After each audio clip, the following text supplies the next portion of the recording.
पूर्वी चंपारण। पूर्वी चंपारण बिहार के तिरहुत प्रमंडल में स्थित एक जिला है।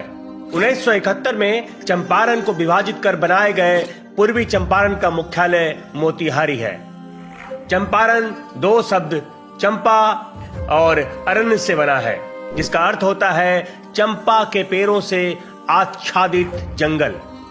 पूर्वी चंपारण के उत्तर में एक और जहां दूसरा देश नेपाल है, तो वहीं दक्षिण में मुजफ्फरपुर स्थित है। ऐसे ही इसके दूसरी ओर पूर्व में शिवहर और सीतामढ़ी तथा पश्चिम में पश्चिम चंपारण जिला है।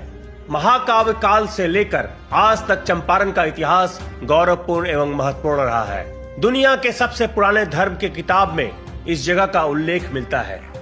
पुराणों में वर्णित है कि यहाँ के राजा उत्तानपाद के पुत्र भक्त ध्रुव ने यहाँ के तपोवन नामक स्थान पर ज्ञान प्राप्ति के लिए घोर तपस्या की थी। एक और चंपारण की भूमि देवी सीता की शरण स्थली होने से पवित्र है, वहीं दूसरी ओर आधुनिक भारत के गांधी जी का चंपारण सत्याग्रह भारतीय स्वतंत्रता के इतिहास का अमूल्य पन्ना है।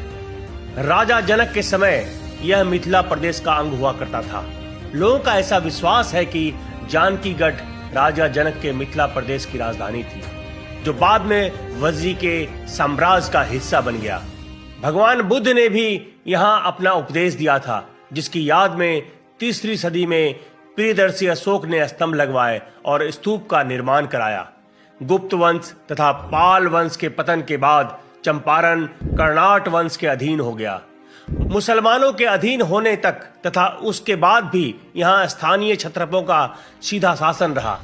भारत के स्वतंत्रता संग्राम के समय चंपारण के ही एक रैयत एवं स्वतंत्रता सेनानी राजकुमार शुक्ल के बुलावे पर महात्मा गांधी अप्रैल 1917 में मोतिहारी आए और नील के फसल पर लागू 3 कठिया खेती के विरोध में सत्याग्रह का पहला सफल प्रयोग किया।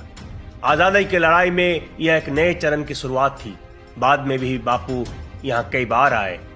अंग्रेजों ने चंपारण को सन 1866 में ही स्वतंत्र इकाई बनाया था, लेकिन 1971 में इसका विभाजन कर पूर्वी तथा पश्चिमी चंपारण बना दिया गया। ऐतिहासिक जगह होने के कारण यहाँ आज भी कई ऐतिहासिक स्थल स्थित है।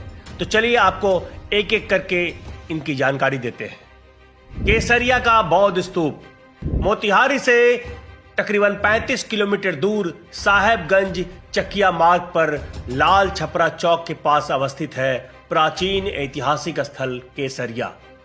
यहाँ एक वृहद बौद्ध कालीन स्तूप है, जिसे केसरिया स्तूप के नाम से जाना जाता है। वर्ष 19